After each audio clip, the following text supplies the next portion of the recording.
book, and optimize entire trips in real time, creating uniquely personalized experiences based on our preferences, our behavioral data, even biometric mood indicators.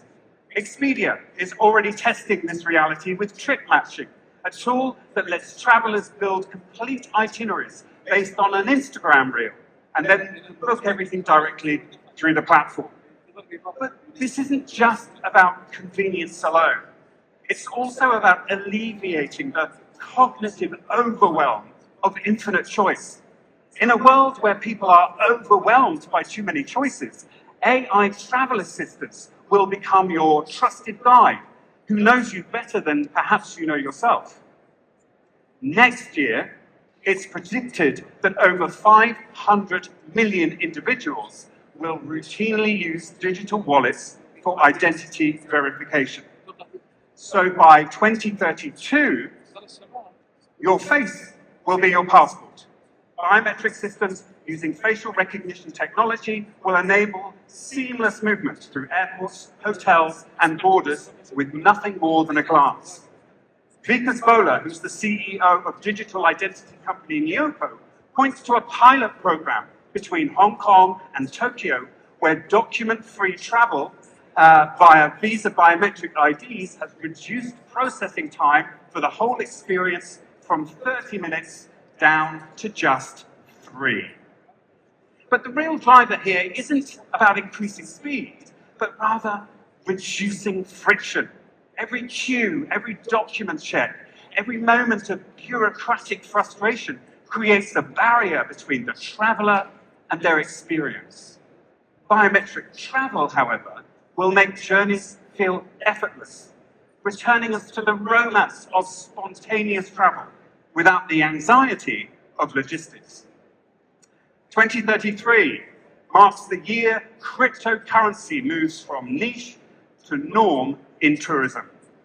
Digital currencies and blockchain technologies will enable borderless payments, tokenized loyalty programs, and seamless financial transactions for what we're calling the cloud citizen traveler. Crypto could account for 3 to 5% of leisure travel spending by 2030. And in a $1 trillion industry, that represents tens of billions of value. But beyond the economics lies something more fundamental. It's what we've called personal financial sovereignty. For those travelers moving between currencies, paying foreign transaction fees and waiting for bank approvals, cryptocurrency represents freedom from the invisible borders that still constrain global movement today. And just as the cloud citizen doesn't belong to any one place today, by 2033, their money won't either. Now, language, as we heard in the last conversation on the other stage, has always been tourism's great divider. But by 2034, that barrier could dissolve entirely. AR glasses and wireless earpieces will provide instant translation between all major languages, opening global travel to monolingual speakers everywhere. The natural language translation market is currently worth about 11.6 billion US dollars, but is projected to reach $88 billion by 2031. But real-time translation isn't simply about understanding menus or asking directions. This technology can actively enhance global communication, fostering a deeper understanding and an appreciation of diverse linguistic and cultural contexts. Ultimately, it's about authentic human connection, where every destination you visit transforms from being a place you observe into a culture you can genuinely engage with. And this technology, therefore, won't just translate words, it will translate entire worlds. Halfway there, by 2035, the emotional landscape will shift. Individual carbon allowances tracked through digital passports will limit air travel per person, fundamentally changing how we will approach and value every single journey. Intrepid Travel predicts that personal carbon allowances will be introduced by the next decade, with a global carbon budget of 750 million tons remaining until 2050, limitations will likely be imposed on individuals by 2040, rationing the amount each person will be able to use, most likely tracked via their passport. So this will be the moment when travel and tourism faces its existential reckoning. If we will only be allowed to travel a certain number of times in a year or in our lives, every single journey becomes special, becomes sacred, and every destination will need to earn its carbon cost. And brands that will help travelers make these choices meaningful and that will create experiences genuinely worth the carbon investment will thrive. But conversely, those that will fail to do so will fade. That's the challenge halfway through the next decade. And then, by 2036, the boundary between physical and digital travel could become seamlessly blurred as immersive VR and AR technologies really start to create photorealistic virtual tourism experiences, a trend that we've called layered realities. The Virtual Online Museum of Art, for example, is launching the world's first fully interactive virtual museum, housing digital twins of masterpieces from the Musée d'Orsay in Paris or MoMA in New York and the Art Institute of Chicago, all free to explore online. And for those who will not be able to afford to visit Paris or physically reach the mountains of Machu Picchu, VR will democratize access. And for others, virtual experiences will become the previews that inspire real journeys. Now, 2037 takes this concept further with digital twin destinations. Virtual replicas of entire cities will allow travelers to explore before visiting, while helping tourism boards optimize crowd management in real time and also to preserve the local quality of life. The city of Herrenberg in Germany, for example, has built a complete digital twin model of their city online, which is explorable remotely in VR.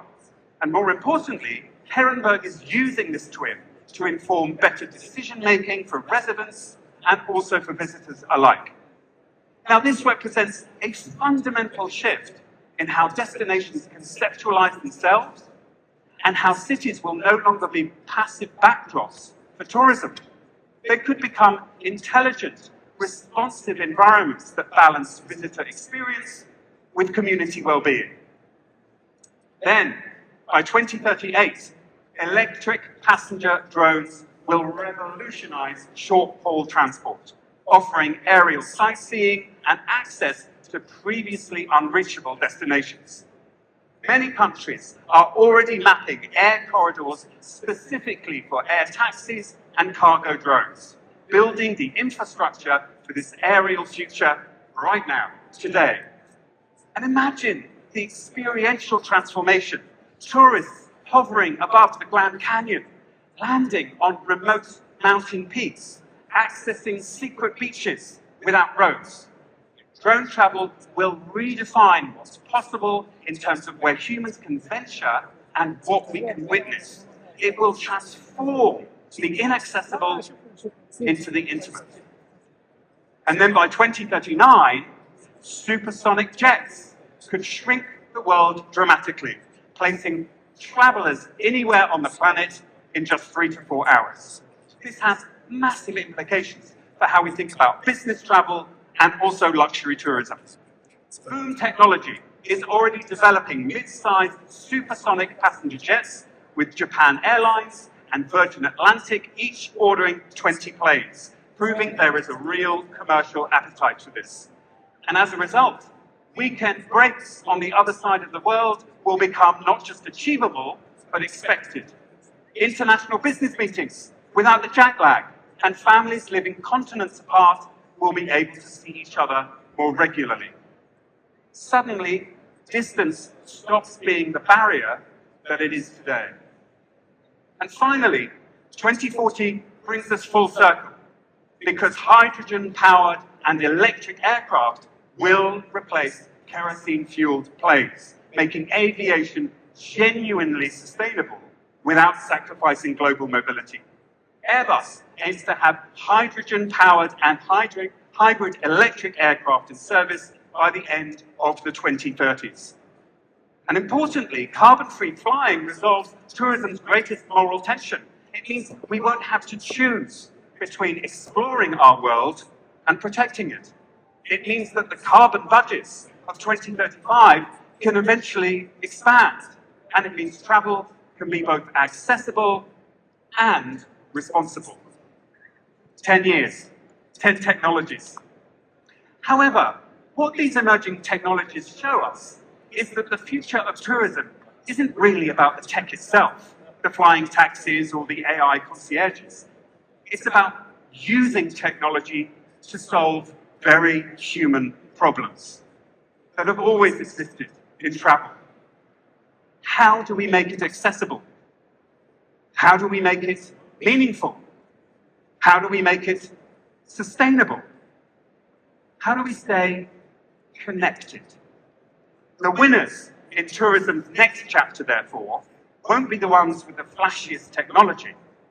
They'll be the ones who understand what the technology actually means for people, for us, and for that fundamental human need that we all have to explore, to discover, and to feel like we belong somewhere beyond our everyday lives.